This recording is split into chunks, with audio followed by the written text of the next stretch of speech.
எல்லாரும் சந்தோஷமா இருக்கீங்களா? ஹல்லேலூயா. உங்க எல்லாரையும் பார்க்கறதுல நான் இயேசு கிறிஸ்துவின் நாமத்தினால நான் ரொம்ப சந்தோஷமா இருக்கிறேன். இந்த நாள் பேரின்போக்கான அன்னைப்பதி கிறிஸ்டோபர் தானே, கிறிஸ்டோபர் அண்ணனை பார்க்கறதுல ரொம்ப சந்தோஷப்படுறானே. ஒருத்தர் எழுப்பிக்கோங்க. இயேசுவின் நாமத்தினால அன்னை இந்த இடத்துல எப்படி வந்திருக்காங்கன்னா புதிய ஜீவன் உடையவர்களாய் வந்திருக்காங்க. ஏன்னா நம்ம எல்லாருக்குமே தெரியும், அன்னை மேல மரணத்தின் வல்லமை ஆதிக்கம் செலுத்துறது உண்மை. டாக்டர்கள் கைய விரிச்சது உண்மை. ஏன்னா அந்த ஸ்பாட்ல நான் இருந்தேன் ஹாஸ்பிட்டல்ல. ஆனா தேவனால கூடாதது எதுவுமே இல்லை. மரணம் ஜெயமாக, எல்லாரும் சொல்லுங்க, மரணம் ஜெயமாக விழுங்கப்பட்டது. அண்ணனோட வாழ்க்கையில அக்காவுடைய விசுவாசம், ஏன்னா வசனம் சொல்லுது உங்கள் விசுவாசம் உலகத்தை ஜெயிக்கும். விசுவாசம் உள்ள ஜெபம். அதனால தேவன் மேல அவங்க வச்ச நம்பிக்கை இந்த இடத்துல அண்ணனை மறுபடியும் என்ன செஞ்சிருக்கு, ஜீவனோடு கொண்டு வந்திருக்கு. அண்ணனை நம்ம எல்லாம் ஒரு நிமிஷம் பிளஸ் பண்ணிடுவோம். அன்னை நேரம் நம்ம கைகள் எல்லாம் நீட்டி ஏசப்பா அவங்க நாமத்தினால அண்ணனை சபையாய் குடும்பமாய் பிளஸ் பண்றோம். நீங்க கொடுத்த புதிய ஜீவனுக்காய் நன்றி. இந்த ஜீவனின் வல்லமை ஒவ்வொரு நாளும் மகனை பலப்படுத்துறதுக்காய் நன்றி அப்பா. பழைய பலன் இல்ல தகப்பனே, இன்னைக்கு நீங்க கொடுத்த ஜீவன் மகளுக்குள்ள இருந்து ஒவ்வொரு நாளும் மகனை பலத்தின் மேல் பலனடைய செய்யறதுக்காய் நன்றி. சரீரத்துல அப்பா உணர்ந்து போன ஒவ்வொரு அவயங்களும் புதிய ஜீவனை நான் பேசுறேன் தகப்பனே. அப்பா அந்த ஜீவன் சமாதானம் உள்ள ஜீவனாய் இயேசுவின் நாமத்தினால நித்திய ஜீவனாய் மகனை ஆண்டு கொள்ளும்படி ஆசீர்வதிக்கிறோம். இயேசுவின் நாமத்தினால மகன் உங்களுக்கு டிஸ்பிளேயா இன்னைக்கு கொண்டு வந்து நிறுத்தினதுக்காய் நன்றி. ஆசீர்வதிக்கிறோம். ஜீவனுள்ள நாளெல்லாம் நன்மையும் கிருபையும் மகனை ஆளுகை செய்யும்படி பேசுகிறோம். ஆண்டவரே உங்க நாமம் மகிமைப்படட்டும். இயேசுவின் நாமத்தில் பிதாவே, ஆமென். சூப்பர். அதுதான் ஒரு சந்ததி எழும்பும், தலைமுறை தலைமுறையாக ஆண்டவருடைய சந்ததின்னு சொல்லப்படும். அந்த சந்ததி எப்படிப்பட்ட சந்ததியா இருக்கும்னா, மரணத்தின் மேல அந்த சந்ததிக்கு மரணம் அந்த சந்ததியை ஆண்டு கொள்வதில்லை. அந்த சந்ததிக்கு மரணத்தின் மேல என்ன உண்டு, அதிகாரம் உண்டு. அந்த அதிகாரத்தினால விடுதலையாக்கப்பட்டவர்களா இன்னைக்கு நம்ம மத்தியில அன்னை அக்கா அவங்க குடும்பமா என்ன செஞ்சிருக்காங்க, தேவன் அவங்கள கூட்டிட்டு வந்திருக்காரு. ஹல்லேலூயா. அக்காவோட ரிலேட்டிவ்ஸும் இன்னைக்கு நம்ம மத்தியில வந்திருக்காங்க. அவங்களையும் இயேசுவின் நாமத்தினால நீங்க இயேசுவின் நாமத்தினால விடுதலையாக்கப்பட்டவர்கள் சொல்லி உங்களை என்ன செஞ்சுக்கிறோம், வாழ்த்தி வரவேற்றுக் கொள்றோம். ஹல்லேலூயா. நம்ம போன வாரம் பார்த்தோம், உங்களுக்கும் எனக்கும் ஒரு சுதந்திரம் இருக்கு. என்ன சுதந்திரம்? சுதந்திர வாளிங்கிற ஒரு சொத்தை அப்பா தந்திருக்காருன்னு பார்த்தோம். இன்னைக்கு நம்ம என்ன பார்க்க போறோம்னா, நம்ம பைபிள் சொல்லுது தேவனால மீட்கப்பட்ட எல்லாரும் யாரா? நீங்க எல்லாம் உற்சாகமா சொல்லணும். எல்லாரும் அப்படியே அமைதியா டயர்டா உட்காராதீங்க. தேவனால் மீட்கப்பட்டவங்க எல்லாம் யாரு? அப்ப யாரு சுதந்திரவாளி? மீட்கப்பட்ட நீங்களும் நானும் தான் சுதந்திரவாளினா. எல்லாத்துக்கும் மேலையுமே நமக்கு தான் தேவன் எதை தந்திருக்கிறாரு, ஆளுகையை தந்திருக்காரு, விடுதலையை தந்திருக்காரு. ஹல்லேலூயா. அப்ப நீங்களும் நானும் இன்னைக்கு யாரு கிடையாது, அடிமை கிடையாது. ஹல்லேலூயா. அடிமை கிடையாது. ஏன்னா கிறிஸ்தவ மதம் என்ன சொல்லுச்சுன்னா அடிமைத்தனத்தை சொல்லுச்சு. எப்படி சொல்லுச்சுன்னா, உன் பாவம் தான் தேவனுக்கு தடையா இருக்கு, நீ நிறைய விஷயத்துக்கு அடிமைப்பட்டிருக்கா, எல்லாத்துல இருந்தும் விடுதலை ஆகணும்னு நம்ம மேல திணிச்சிச்சு. புரியுது இல்ல? நீங்க நல்லா யோசித்து பாருங்க.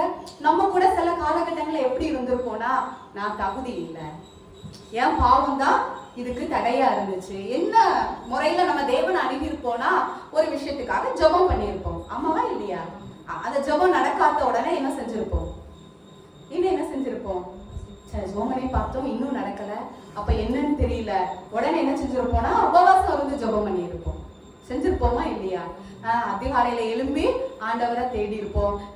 வெளியே நம்ம போனா பாவம் சாவம் இப்படி ஒரு விடுதலையோடு தேவனை நம்ம அணுக முடியாம நம்மளை யாரா பார்த்திருப்போம்னா கீழானவங்களா பார்த்திருப்போம். இன்னைக்கு வர்ஷிப்ல சொன்ன மாதிரி நம்மள லோவா பார்த்திருப்போம். நிறைய இடங்கள்ல நான் ஒரு புழு சொல்லியிருக்காங்களா இல்லையா? நான் யாரு? ஒரு புழு. நான் ஒரு தூசி. நான் யாரு? குப்பை. நான் யாரு? எதுக்குமே தகுதி இல்லை சொல்லியிருக்கோமா இல்லையா? பழைய காலத்துல இந்த சத்தியத்தை அறியறதுக்கு முன்னாடி எது கான்சியஸா இருந்தேன்னா, ஆண்டவரே பாவியாகிய மேல. இன்னைக்கு யாராவது அப்படி ஜெபம் பண்றீங்களா? இங்க இருக்க யாராவது இன்னைக்கு ஆண்டவரே பாவியாகிய மேல கிருபையாயிரும் அப்படி ஜெபம் பண்றீங்களா? ஏன்னா வசனம் சொல்லுது, நீங்களும் நானும் இயேசு கிறிஸ்துவால என்னைக்கு மீட்கப்பட்டோமோ, என்னைக்கு ஒரு அப்பாக்கு பிள்ளையா பிறக்கிறோமோ அன்னைக்கே லீகலா நம்ம போய் போராட வேண்டியதில்லை. நான் உங்க பிள்ளையா தானே பெற்றிருக்கேன், என் சொத்தெல்லாம் எங்க இருக்குன்னு நம்ம என்ன செய்ய வேண்டியது இல்லை, போராட வேண்டியது இல்லை. அப்பாக்கு என்னைக்கு பிள்ளையா பிறந்திருக்கோமோ நம்ம அப்பா சம்பாதிச்ச எல்லாமே தானாவே யாருக்கு வந்துடும்? ஏன்னா நம்ம யாரா மாறிடுவோம்? அப்பாவுடைய வாரிசா மாறிடுவோம். உங்களுக்கு புரியுது இல்ல? நம்ம அப்பாவோட வாரிசா நம்ம ஆட்டோமேட்டிக்கா வர்றதுனால நமக்கு தான் அப்பா சம்பாதிச்ச சொத்து. தாத்தா சம்பாதிச்சதோ அப்பாக்கு பிள்ளையா பிறந்தனால யாருக்கு வந்துருது? உங்களுக்கு புரியுது இல்ல?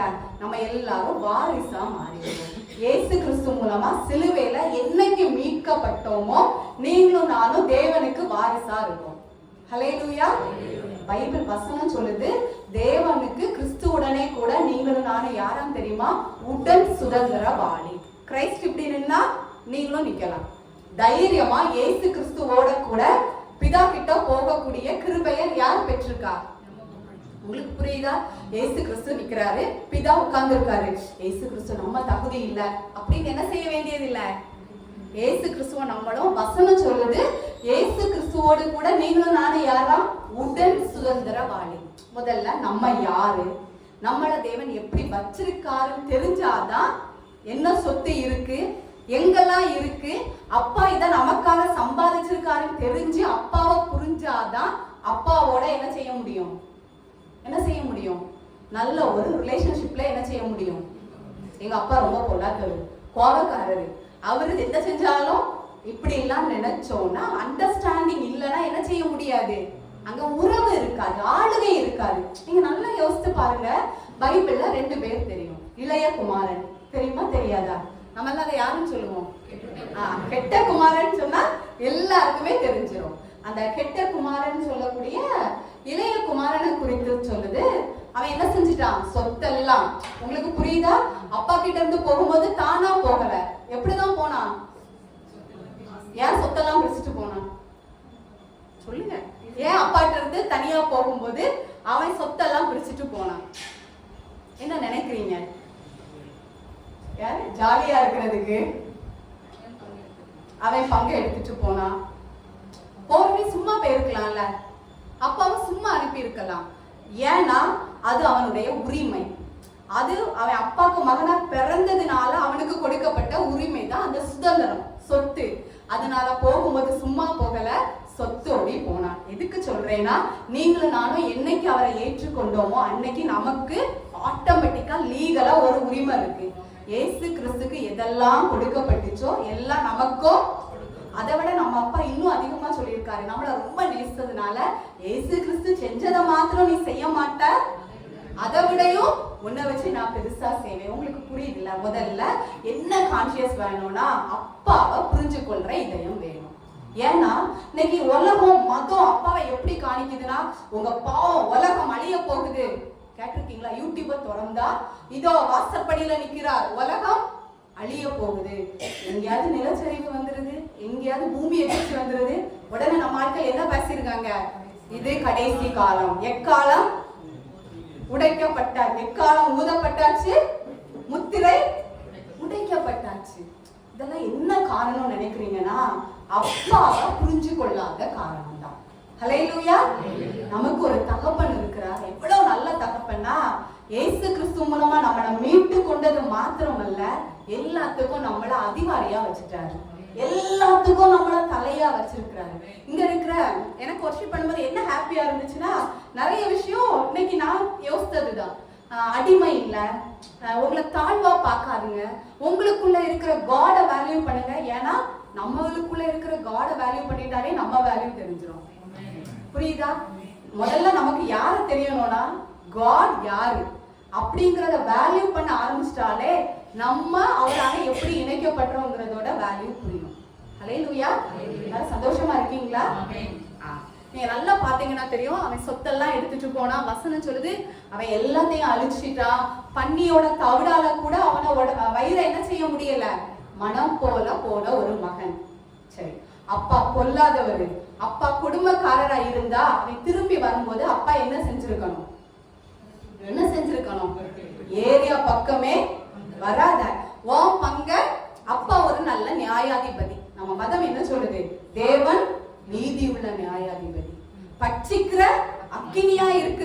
உடனே எல்லாரும் இருக்க இடத்துலயே ஐயோ தேவன் கிட்ட போனாலே பட்சித்துருவாரு, சுட்டுரும், எரிச்சிருவாரு. ஏற்கனவே எரிச்சிட்டு இருக்கோம், இனி ஒருக்கா போய் எரியணுமா நினைக்கிறோம். பாருங்க அந்த தகப்பன் எவ்வளவு நல்ல தகப்பன் தெரியுமா. இந்த மகன் எப்படி போனா, நம்ம சொல்லுவோம்ல குற்றம் உள்ள நெஞ்சு குறுகுறுத்து போனா. எப்படி போனா, தூரத்துல வரும்போதே என்ன செய்ய முடியலையா, என்ன செய்ய முடியல, அப்பாவை பாக்குறதுக்கு தைரியம். நான் வசனம் சொல்லுது, அவன் அப்பாவை பார்த்த உடனே சொன்னான், அப்பா நான் உங்களுக்கு விரோதமாலாம் பாவம் செஞ்சுட்டேன்னு. அப்பா என்ன செஞ்சாரு, ஓடி போய் அவனை கட்டி பிடிச்சாரு, தான் மோதிரத்தை கலத்தி அவனுக்கு போட்டு. அப்பாக்கு என்ன ஹாப்பி தெரியுமா, நடந்ததெல்லாம் நடக்கட்டு, இனி எனக்கு யார் வேணும், இவனை வச்சு இனி எப்படியாவது வாழ வச்சிருவேன். அப்பாக்கு என்ன தோணுச்சுன்னா, கையில எடுக்க முடியாத மகன் தான், சொத்தை பிரிச்சுட்டு போயிட்டான், என்னை கேவலப்படுத்திட்டு போயிட்டான். உங்களுக்கு புரியுதுல ஒரு அப்பா மனசு, என்னை கேவலப்படுத்திட்டு போயிட்டான், தனக்குரியதையெல்லாம் எடுத்துட்டு சுயநலவாதியா போயிட்டான். போனத இன்னும் என்ன செஞ்சிருக்கலாம், பெருக செஞ்சிருந்தா பரவாயில்ல, எல்லாத்தையும் ஒண்ணுமே இல்லாம சாப்பாடுக்கே வழி இல்லாம யாரா வந்திருக்கான், பிச்சைக்காரனை விட கேவலமா அப்பா கிட்ட. அப்பா பெரிய ஆளு, பிரஸ்டீஜ் எப்படி இருக்கும், பெரிய ஆளா பஞ்ச பரதேசியா அப்பா கிட்ட வந்திருக்கான். ஆனா அந்த அப்பா பாத்தியா, பட்டாதான் தெரியும், நீ செஞ்ச தப்புக்கு நல்லா அனுபவிச்சுட்டா, இப்பவாது உனக்கு புத்தி வந்துச்சா, அப்படி கேட்டாரா, கேட்டாரா இல்லையா. ஆனா நம்ம மதம் என்ன சொல்லுது, பாவத்தின் சம்பளம் பாவம். உன் வீட்டு வாசப்படியில எழுப்பி போகும்போதெல்லாம் எதெல்லாம் மிதிச்சுட்டு போறோம், சொல்லுதா இல்லையா. அவர் நீதி உள்ள நியாயாதிபதி, தப்பிக்கலாம்னு நினைக்கிறியா. அந்த அப்பாக்கு என்னமே என்ன தெரியுமா, இப்படியா இவெல்லாம் தப்பிக்க வைக்கணும். இந்த வசனம் சொல்லுது, அவர் கோபாக்கினைக்கு இன்று நம்மளை வைக்காம நம்மளை ரட்சிப்பதுக்காக தான் வந்தாரா. ஹல்லேலூயா. ஒரு மனுஷன் கூட கெட்டு போறது அவருக்கு சித்தம் இல்லை. உங்களுக்கு புரியுது இல்ல, நம்ம இன்னைக்கு எப்படி வேல்யூ பண்றோமோ அப்படி தேவன் வேல்யூ பண்றது இல்ல. ஏன்னா அவருக்கு எது ரொம்ப முக்கியம், தான் பிள்ளை ரொம்ப முக்கியம். அப்பாக்கு யார் ரொம்ப முக்கியம், உலகத்தையே தான் பிள்ளைக்காக படைச்சாரு. அப்ப பிள்ளை முக்கியமா உலகம் முக்கியமா. ஆனா நீங்க என்ன சொல்றோம், பிள்ளையெல்லாம் அடிச்சுட்டு உலகத்தை கொண்டு எங்க போக போறாரு. உங்களுக்கு நல்ல கற்பனை பண்ணுங்க, பிள்ளைக்காக தான் எல்லாத்தையும் உண்டாக்குனாரு. பிள்ளை சரியில்லைன்னு ஒவ்வொரு பிள்ளையா, இந்த வீட்டுக்கு கடனை கொடு, இந்த வீட்டுல நல்ல கண்ணீரை கொடு, இந்த வீட்டுல வியாதியை கொடுன்னு மேல இருந்து இருக்கேன், இவன் இந்த பாவம் செஞ்சுட்டான் குடு, ஓடிப்போங்க கொள்ளை வியாதி, இந்த வீட்டுல இப்படி துணிகரமா செஞ்சுட்டான் மரணத்தை கொடுங்க, இப்படி உட்கார்ந்து அப்பா எல்லாத்தையும் போட்டுட்டு ஒரு மனுஷன் இருக்க மாட்டான். எம்டியான உலகத்தை பார்த்து சூப்பர், என்ன தவிர யாருமே நல்லவன் இல்லை அப்படி சொல்லுவாருன்னு நினைக்கிறீங்களா. உங்களுக்கு புரியுது இல்ல, அப்பாவுடைய நோக்கம் என்னன்னா ஒருத்தையும் கூட கெட்டு போகாம எல்லாரும் எப்படியாவது நான் வச்சிருக்கிற ஜீவ விருட்சத்தின் கனிய ஆதாம் மிஸ் பண்ணிட்டான். சுதந்திரம், ஜீவ விருட்சம் நம்மளுக்கான சுதந்திரம். ஏசு கிறிஸ்து தான் அந்த ஜீவ விருட்சம். என்னைக்கு அந்த ஜீவ விருட்சத்தை ஏற்றுக்கொண்டோமோ அன்னைக்கு என்ன அர்த்தம்னா, ஆதாம் தவற விட்ட ஜீவ விருட்சத்தை நீங்களும் நானும் புசிச்சுட்டோம். ஹல்லேலூயா. உங்களுக்கு புரியுது இல்ல, நமக்காக ஒரு பெரிய சுதந்திரம் வைக்கப்பட்டிருக்கு, சுதந்திரவாளிக்காக சுதந்திரம் வைக்கப்பட்டிருக்கு. ஆதாம் தவறுன ஜீவ விருட்சத்தை யாரு புசிச்சிருக்கா, அதனால நமக்குள்ள என்ன இருக்கு, குமாரனுடைய ஜீவன். குமாரனை உடையவன் ஜீவனை உடையவன். அந்த ஜீவன் ஒவ்வொரு நாளும் இந்த உலகத்துல நம்மள அடிமைகளா வாழ வைக்கவே இல்லை. இன்னைக்கு உங்களுக்கும் எனக்கும் தேவன் என்ன சுதந்திரத்தை பற்றி நான் பேச போறேன்னா, இனி பயப்படுறதுக்கு, இனி கவலைப்படுறதுக்கு, இனி கொஸ்டின் கேட்கறதுக்கு, இனி குழம்புறதுக்கு நீங்கள நானும் யாரு கிடையாது, அடிமை கிடையாது. ஏன்னா அடிமையானவன், நம்ம கலாத்தியர் 4வது அதிகாரத்துல பார்த்தோம், இந்த உலகத்தின் எல்லாத்துக்கும் அடிமைப்பட்டு இருக்கானா. எல்லாம்னா என்ன, அடிமைக்கு, அதாவது அடிமைன்னு நான் எதை சொல்றேன்னா ஒரு விஷயத்துக்கு கீழா இருக்கிற மனுஷனை, புரியுதா. ஆனா இன்னைக்கு நீங்கள நானும் எதுக்குமே கீழா இல்லை. அதை விசுவாசிக்கிறீங்களா இல்லையா. ஏசு கிறிஸ்து கூட நம்மள அவருக்கு கீழா வைக்கல, அவருக்கோட கூட பிதாவோட கூட உன்னதங்களை என்ன செஞ்சிருக்காராம். இதெல்லாம் உங்களுக்கு பிலீவ் பண்ண முடியுதா. ஏன்னா நம்ம தகப்பன் அப்படிப்பட்ட தகப்பன். அந்த இளைய குமாரனை சொன்னாரு, என் மகன் செத்தான் திரும்பியும் வந்திருக்கான்னு அவனை ஆசீர்வாதமா ஏற்றுக்கொண்டார். இங்க வந்திருக்க நீங்களும் நானும் முதலாவது என்ன கான்சியஸ்லனா, வழி தப்பி தான் இருந்தேன். ஒரு காலத்துல வழி தப்பி தான் இருந்தோம், அடிமை மனநிலையில தான் இருந்தோம். தேவனை ஏதாவது செய்யுங்கப்பா, நான் தகுதி இல்லைன்னு தாழ்த்தணும், தூசியாதான் நம்மள பார்த்தோம். நம்மளை எம்டியா தான் பார்த்தோம். எனக்கு எப்பவுமே நான் யோசித்து பார்த்தேன், முன்னாடி எல்லாம் இந்த பாட்டு பாடும்போது அவ்வளவு உணர்வா இருக்கும். வெறுமையான பாத்திரம்னா உடனே என்ன ஆயிடும்னா மனசே, ஐயோ நீங்க இனிதான் இறங்கி வந்து என்ன நிரப்ப போறீங்க. என்னைக்கு சத்தியத்தை அறிஞ்சு நான் வெறுமையா இல்ல, நான் ஃபுல்னஸ்ல இருக்கேன்னு தோணுச்சோ அன்னைக்கு அந்த பாட்டெல்லாம் நான் பாட மாட்டேன். ஏன்னா எனக்கு தெரியும் நான் பழையபடி யாரும் கிடையாது, வெறுமையான அப்படின்னா எனக்குள்ள இருக்கிற கிறிஸ்ட நான் அவமதிக்கேன்னு அர்த்தம். உங்களுக்கு புரியுதுல? எனக்குள்ள இருக்கிற ஜீவனை நான் கேவலப்படுத்துறேன், அதை ஒரு பொருட்டாவே நினைக்கலன்னு அர்த்தம். எதை வேல்யூ பண்ணுங்கன்னா உங்க அழைப்பை வேல்யூ பண்ணுங்க. ஹல்லேலூயா. நீங்க யாரா இருக்கீங்கிறத வேல்யூ பண்ணுங்க. முதல்ல அதான் பைபிள் வசனம் சொல்லுது, நீ ஃபர்ஸ்ட் ஒண்ணு நேசிக்கிற மாதிரி அடுத்தவங்கள நேசி. இன்னைக்கு நிறைய பேருக்கு எந்த அனுபவம் இல்லை தெரியுமா? தன்னை நேசிக்கிற அனுபவம் இல்லை. நான் உங்ககிட்ட ஒரு கொஸ்டின் கேட்கிறேன், உண்மையா பதில் சொல்லணும், சரியா?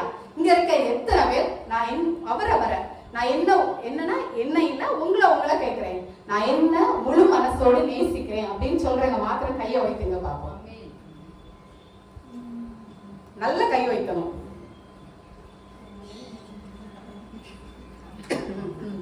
ஓகே. ஏன்னா நிறைய பேருக்கு என்ன கான்சியஸ் இருக்காதுன்னா தன்னைத்தானே நேசிக்க மாட்டாங்க, தனக்காக போராடுவாங்க. யாராவது ஒண்ணு திட்டா என்ன எப்படி ஒரு வார்த்தை சொல்லலாம், யாராவது நமக்கு ஏதாவது தராட்டா எனக்கு எப்படி தனக்காக போராடுவாங்க, தன்னை நேசிக்க மாட்டாங்க. எப்படி நேசிக்க மாட்டாங்க நான் சொல்றேன்னா, தன்னை குறித்து தனியா இருக்கும்போது கான்சியஸ்ல என்ன நினைப்பாங்கன்னா, நான் ஒரு வேஸ்ட், நான் ஒரு ரொம்ப பிரச்சனை வந்தா என்ன நினைப்பாங்கன்னா, பிரச்சனை மேல கோபம் வராது, ஏன் தான் இந்த உலகத்துல பிறந்தனும். கோபம் வர வேண்டியது யார் மேல? வசனம் சொல்லுது, பிசாசுக்கு எதிர்த்து நில்லு, நீ போராடு, ஏன்னா உனக்கு எல்லாமே கீழ்படும் அப்படின்னு சொல்லியிருக்காரு. ஆனா நம்ம பிரச்சனைக்கு முன்னாடி போகாம நம்ம கண்ணாடி முன்னாடி போய் நம்ம மேலே கத்தி எடுத்து குத்திக்கிட்டோம். எப்படி கற்பனை பண்ணிக்கோங்க, கத்தி எடுத்து எப்படி குத்துறோம்னா, நான்லாம் ஏன் தான் ஒரு குத்து பிறந்தனோ தெரியல, எதுக்குதான் எனக்கு இந்த ஒரு பொழப்போ தெரியல, மனசே சரியில்லை. நம்ம மனசு சொல்லும், உன்னை யாருக்குமே நீ என்னதான் நல்லது செஞ்சாலும் யாரும் உன்னை என்ன செய்ய போறது இல்ல, ஒரு பொருட்டா. உடனே இதெல்லாம் நம்ம ஆள் மனசுல சூழ்நிலை பேசுறதுனால நம்ம நமக்குள்ள நம்மளை குறித்து என்ன நம்புவோம்னா, என்ன யாருக்குமே என்ன செய்யாது, எங்க போனாலும் எனக்கு என்ன செய்யாது, செட் ஆகாது. எங்க போனாலும் எனக்கு என்ன செய்யாது, செட் ஆகாது. நான் ஒரு வேஸ்ட், நான் அழகு இல்ல, படிப்பு இல்ல, அவங்க எல்லாம் அப்படி இருக்காங்க, நான் மட்டும்தான். இதுதான் தேவன் நம்மளை வச்சிருக்க டிசைனுக்கு மாறான டிசைன், மால் ஃபங்க்ஷனா எங்குறது. ஹல்லேலூயா. உங்களுக்கு புரியுது இல்ல? வசனம் சொல்லுது, நீங்கள் விசேஷித்தவர்கள் என்று அறியீர்களா. நம்ம முதல்ல சுதந்திரிக்கிறது கூட ரெண்டாவது, முதலாவது நம்ம சுதந்திரம் என்னன்னு நம்மளுக்கு தெரியணும். ஹல்லேலூயா. அப்போ வசனம் சொல்லுது, ஏன் நான் நம்மள விசேஷித்தவங்களா வசனம் சொல்லுதுன்னா, என்னைக்கு இயேசு கிறிஸ்துவை ஏற்றுக்கொண்டோமோ, அன்னைக்கு அவர் மேல விசுவாசம் வச்சோமோ, அன்னைக்கு நான் இல்ல, எனக்குள்ள யார் இருக்கா, யார் இருக்கா? ஒரு கப் இருக்குது, கப்ல தண்ணி இருக்குது, அந்த தண்ணியில லெமனை ஊத்திட்டோம்னா இப்ப என்ன வாய்ப்பு, லெமன் ஜூஸ். தண்ணியும் லெமனும் சேர்ந்து, அதே மாதிரி நான் தான் என்னைக்கு அவரை ஏற்றுக்கொண்டோமோ அன்னைக்கு நானும் கிறிஸ்துவும் சேர்ந்து எப்படி மாறிட்டோம், கிறிஸ்துவுடைய சிந்தையை தரிச்சவளா. நான் இப்படி இருக்கிறேன், ஆனா என்னோட வேல்யூ எல்லாம் யாருடைய வேல்யூவா தான் இருக்கும், கிரைஸ்ட், என்னோட வாழ்க்கை. அதனாலதான் மீட்கப்பட்டவர்களை குறித்து வசனம் சொல்லுது, அவங்க யாரும் அடிமை கிடையாது, சுதந்திரவாளிகள், விடுதலை ஆனவங்க, அத்தாரிட்டி உள்ளவங்க, ஆளுகை உள்ளவங்க. ஹல்லேலூயா. நம்ம கையில பவர் இருக்குன்னு தெரிஞ்சாதான் பவரையே யூஸ் பண்ண முடியும். கையில பவர் இருக்கு, ஆனா என் கையில தான், நல்லா சும்மா சொல்றேன் விளையாட்டுக்கு, உங்க கையில 4 பாம் இருக்கு. எப்படி தந்திருக்காங்கன்னா, அரசாங்கத்துல இருந்து உங்க கையில சேஃப்டிக்கு தந்திருக்காங்க. எனிமிஸ்லாம் உங்க வீட வரைச்சா யோசிக்க வேண்டாம், உங்க கையில இருக்க பாம நீங்களே எரிஞ்சிடலாம், நீங்க தப்பிச்சிடலாம் சொல்லியிருக்காங்க. உங்க வீடை சுத்தி ஆப்போசிட்டான டீம் எல்லாம் வந்தாச்சு, எதிரிகள் எல்லாம் வளைச்சிட்டு நிக்காங்க. கையில பாம வச்சுட்டு, ஐயோ எரியறதுக்கா வேண்டாமா, நான் எரிஞ்சா எப்படி, நான் எரிஞ்சா பிரச்சனை வருமா, என்ன பண்ணன்னு யோசிச்சுட்டு இருந்தோம்னா என்ன ஆகும், என்ன ஆகும்? அவங்க கையில இருக்கிறத எரிஞ்சு, உங்களுக்கு புரியுதா? நம்ம கையில இருக்கத, நம்ம கையில நீ உன்னை காப்பாத்திக்க வச்சுக்கன்னு சொன்னதை வச்சு யூஸ் பண்ண வேண்டியது யாருடைய வேலை? அதே மாதிரிதான் தேவன் நம்ம கையில ஒரு வல்லமையை தந்திருக்காரு. குமாரனை உடையவன் ஜீவனை உடையவன். உனக்குள்ள ஜீவன் இருக்கு, உன் நாவின் மேல அதிகாரம் இருக்கு, உன் வார்த்தை வல்லமை உள்ளதா இருக்கும். நீ சொன்னா சொன்னபடி நடக்கும். ஹல்லேலூயா. நீ சொன்னா நடக்காதது எதுவுமே இருக்காது. வசனம் சொல்லுது, கேளுங்கள் அப்பொழுது உங்களுக்கு கொடுக்கப்படும். நீ கேளு, எல்லாமே உனக்கு தரப்படும். ரொம்ப அழகான வசனம் சொல்லுது, இதெல்லாம் நம்ம மேல வைக்கப்பட்ட சுதந்திரம். இத சொத்து. அப்பா உங்களுக்கு ஒரு சொத்து மாத்தவே முடியாது. எப்படி தந்திருக்காரு தெரியுமா? உன் வார்த்தையில அதிகாரத்தை தந்திருக்கேன். எப்படி தந்திருக்கேன்னா, ஒரு மலையை பார்த்து நான் தேவனுடைய எதனால நான் தேவனுடைய பிள்ளையா இருக்கேன், கிறிஸ்து எனக்குள்ள இருக்காரு, நான் சொன்னா நடக்கும்னு சொல்லி இயேசுவின் நாமத்தால போன்னு சொன்னா மலை என்ன ஆகுமா? மலை போகுமா? போகாதா? ஏன் போகும்? மலை எதனால போகும்? நான் சொன்னா போகுங்கிற விசுவாசத்தை நம்ம சொல்றதுனால மலை போகுது. இன்னைக்கு இங்க வந்திருக்க எல்லாரும் பார்த்துன்னு சொல்றேன், உங்க பிரச்சனைக்காக அடுத்தவங்களை தேடி உலகத்தை தேடி அலைய வேண்டிய ஆடு இல்லை நீங்களும் நான். ஹல்லேலூயா. நான் எதை பிலீவ் பண்ணுவேன்னா, முன்னாடி எல்லாம் நீங்க பாத்தீங்கன்னா நம்ம கிறிஸ்தவ மதத்துல ஒரு ஸ்டைல் இருந்துச்சு. ஒரு பிரச்சனை வந்தா என்ன ஸ்டைல்? டைம் 24 மணி நேர ஜெப உதவி மையம். நம்ம எல்லாம் அறியாமையில செஞ்சதுதான். எங்க அம்மா எல்லாம் செஞ்சிருக்காங்க. நம்ம எல்லாம் என்ன செய்வோம்? நம்ம எல்லாருமே எங்க அம்மான்னு சொல்லவே உடனே எல்லாரும் வெள்ளிக்கிழமை எல்லா கிறிஸ்தவங்களும், நான் புரியறதுக்காக சொன்னேன், இப்படி ரொம்ப பிரச்சனையா இருக்கு எங்களுக்காக ஜெபம் பண்ணுங்க. இதை தாண்டி அதுக்கு முன்னாடி இன்னொரு ஸ்டைல் இருந்து, ஏசு அழைக்கிறார், விடுவிக்கிறார். ஜெப கோபுரங்களுக்கு என்ன செஞ்சோம்? இதுக்கு மேல என்ன நடக்கும்னா, கன்வென்ஷன் கூட்டத்துக்கெல்லாம் போயிருப்போம், ரொம்ப தூரத்துல இருந்து போயிருப்போம். கூட்டம் 9 மணிக்கு முடிஞ்சா வீடு வந்து சேர்ந்து சாப்பிட்டுட்டு தூங்காம என்ன செய்வோம்? காத்தே இருப்போம். எல்லாரும் இல்ல, ஒரு சிலர். எதுக்கு? அற்புத வரம் பெற்ற பிரசங்கியார் வந்திருக்காரு, எப்படியாவது தலையில ஒரு கைய வச்சுட்டாருன்னா எல்லாமே மாறிடும். நான் தப்பா சொல்லல. ஏன் பிரசங்கியார் ஊழியக்காரங்க நம்ம மேல கைய வைக்கும் போது சொல்லும் போது நடக்கு தெரியுமா? நம்ம நீங்க என்ன விசுவாசிக்கிறீங்களோ அது நடக்கும். நம்ம என்ன விசுவாசிக்கிறோம்னா, ஊழியக்காரங்களுக்குள்ள தேவனுடைய ஜீவன் இருக்கு, அவங்க சொன்னா நடக்கும், அவங்க கைய வச்சா நடக்கும். நம்ம அப்படியே நம்ம வழியை தேர்ந்தெடுக்கும் போது கண்டிப்பா அது வேலை செய்யும். ஹல்லேலூயா. நம்ம கிறிஸ்தவ மக்கள் எல்லாம் ஊழியக்காரங்களுக்கு உயிர் கொடுத்து என்ன செஞ்சிருக்கோம்? சூப்பரா வச்சிருக்கோம். நான் தப்பா சொல்லல, தப்பே இல்ல. ஆனா நமக்குள்ளேயும் அதே வல்லமை, இங்க நின்று பேசுற எனக்குள்ள எதே ஜீவன் வல்லமை இப்ப ஃப்ளோ ஆயிட்டு இருக்கோ, அதே வல்லமை தான் இங்க இருக்கிற ஒருவேளை தூங்கிட்டு இருந்த நபரா இருந்தா கூட உங்களுக்குள்ளயும் அதே வல்லமை தான் என்ன செஞ்சுட்டு இருக்கோம்? உள்ள வேலை செஞ்சுட்டே இருக்கும். ஏன்னா தேவன் பட்சபாதம் உள்ளவர் அல்லவே. ஆனா என்ன விஷயம்னா, ஒரு சிலர்கிட்ட இருக்கத ஆக்டிவேட் பண்ண தெரியும், ஒரு சிலருக்கு இருக்கத வச்சுட்டே இருக்க தெரியும். அதுதான் வசனம் சொல்லுது, உள்ளவன் எவனோ அவனுக்கு கூட கொடுக்கப்படும். வச்சுட்டு யூஸ் பண்ணாதவன் கிட்ட இருந்து என்ன செஞ்சிடும்? சில சமயம் சில தண்ணி எல்லாம் பாருங்க, நம்ம அப்படியே ரொம்ப நாள் விட்டு இருந்தோம்னா அந்த ஆட்டோமேட்டிக்காவே என்ன ஆயிரும்? அப்படியே வறண்டு ஒண்ணுமே இல்லாம போயிடும், வத்தி போயிடும், தண்ணி வத்தி போயிடும். புரியுதா? இதே மாதிரிதான் உங்களுக்குள்ளேயும் எனக்குள்ளேயும் வச்சிருக்கிற சுதந்திரத்தை, ஜீவனை ஆளுகை செய்யாம நிறைய நேரம் நம்ம என்ன செய்ய வச்சிருக்கோம்? வத்தி போக வச்சிருக்கோம். எல்லாரும் உங்க கைய பாருங்க, எல்லாரும் உங்க கைய எடுங்க. இந்த கைக்குள்ள என்ன இருக்கு? தேவனுடைய வல்லமை இருக்கு. ஹல்லேலூயா.